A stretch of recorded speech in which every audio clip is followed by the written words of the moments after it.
Bonjour chers étudiants, chères étudiantes.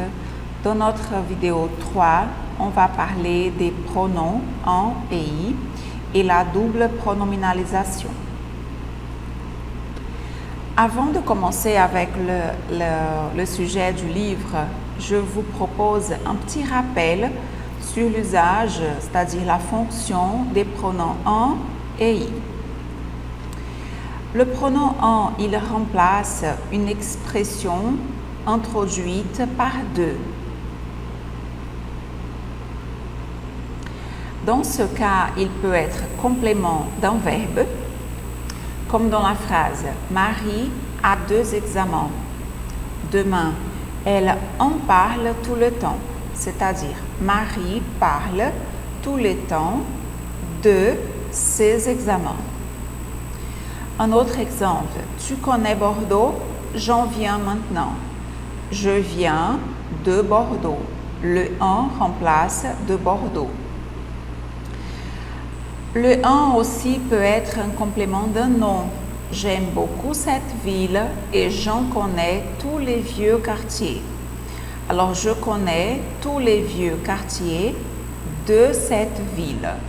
Alors, le complément ici est de ville.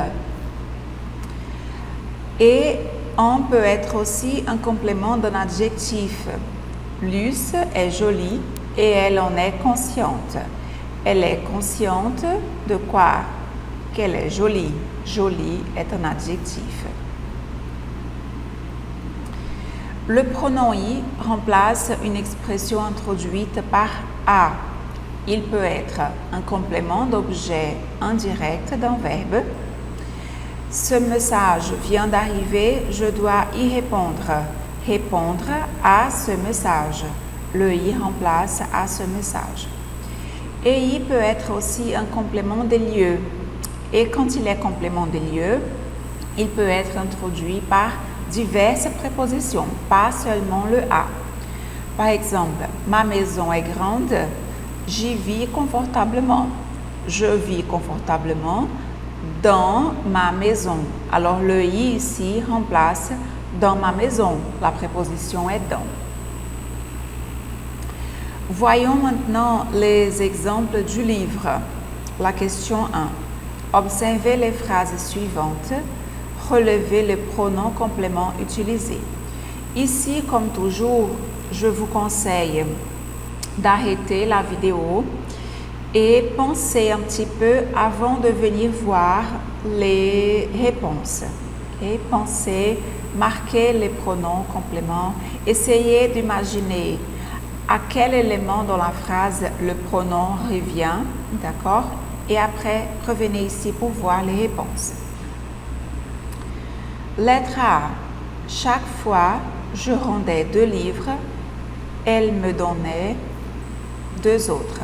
Chaque fois que je rendais 2 livres, elle m'en donnait 2 autres. Les pronoms compléments ici, ce sont M' et en. M' revient à me, à la première personne. Et en revient à les livres qu'elle me donnait. Lettre B.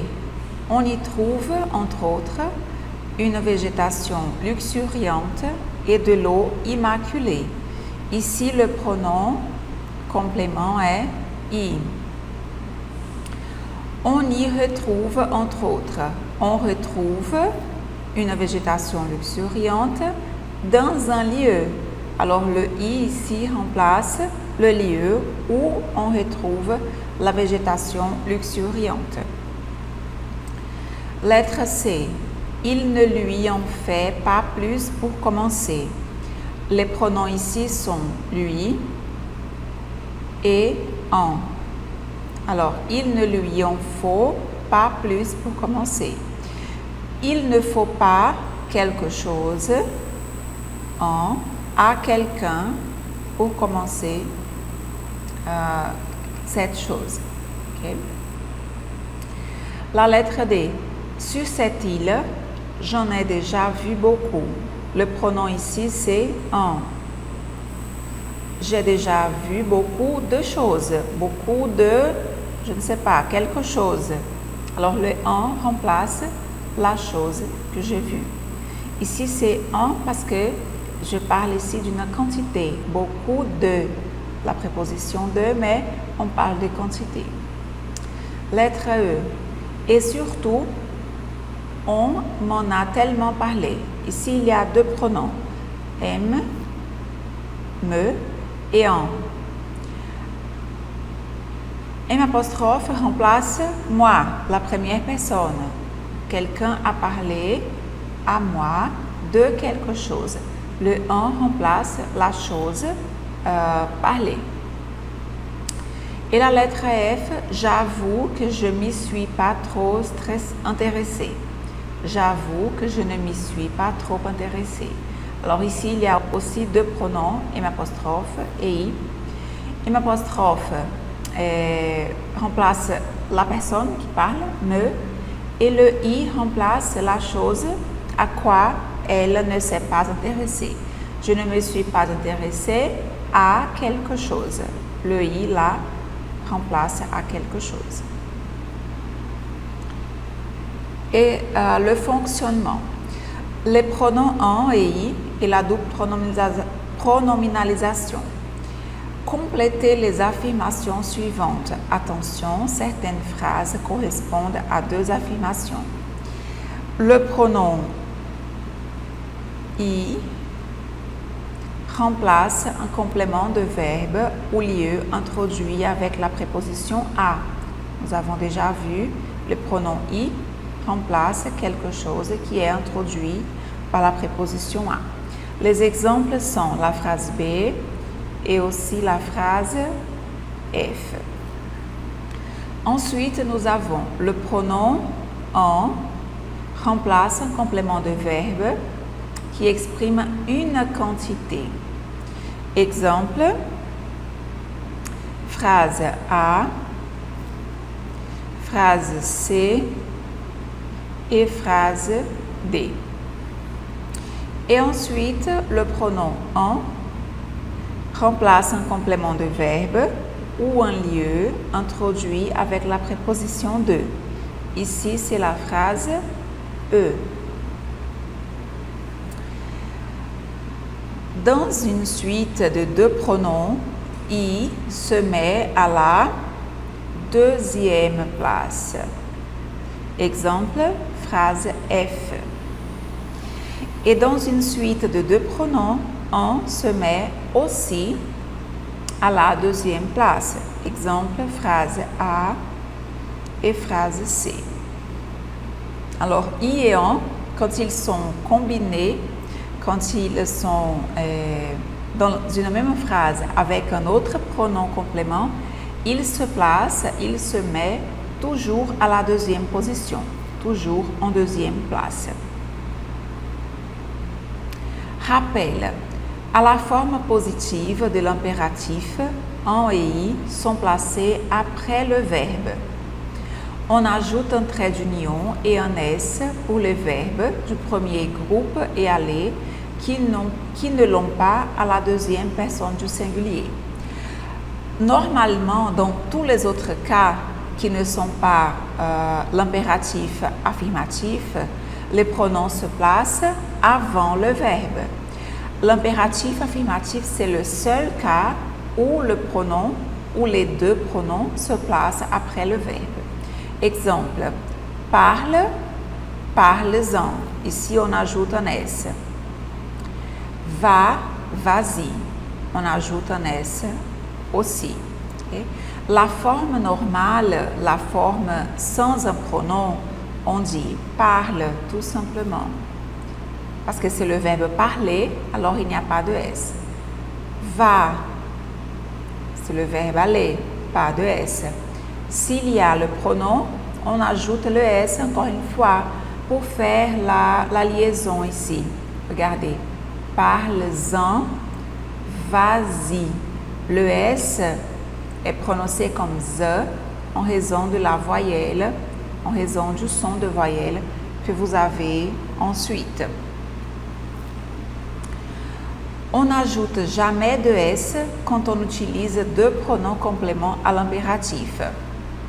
Donne, ment, va-t'en.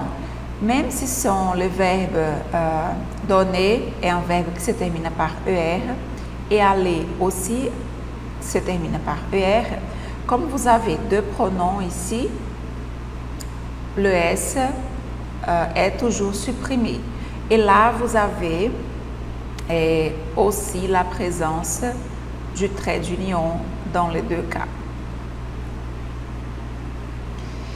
Et finalement, quand l'impératif est à la forme négative, en et i sont placés avant le verbe. J'avais déjà dit ça. N'en parle pas, ne m'en donne pas. N'y va pas, ne t'en va pas. Et aussi dans la forme négative, regardez, pas de S, même si le verbe est un verbe qui finit par ER. D'accord? J'ai mis ici un petit schéma pour la séquence des pronoms quand vous avez la double pronominalisation. Alors, nous avons le sujet, ne, si c'est une phrase négative. Ces formes ici, me, te, ce, nous et vous, ce sont des formes qui peuvent être un COD ou un COI. Ça dépend du verbe. Au milieu, ici, dans cette partie qui est commune pour les deux cercles, nous avons ici un cercle, le cercle 1, et un autre cercle, le cercle 2. Et cette partie ici, elle est commune pour les deux. Alors, vous avez ici les pronoms compléments d'objet direct. Ces formes, elles sont les formes du COD, le, la et l'apostrophe les.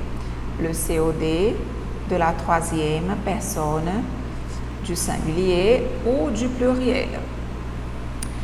Dans l'autre cercle, vous avez lui et leur, qui est la forme du COI pour la troisième personne du singulier, lui, ou du pluriel, leur. Okay? Qu'est-ce qu'il y a ici? On peut combiner seulement ce qui est dans le même cercle. Je peux combiner ces formes ici avec ces formes ici. Et je peux combiner ces formes ici avec ces formes ici.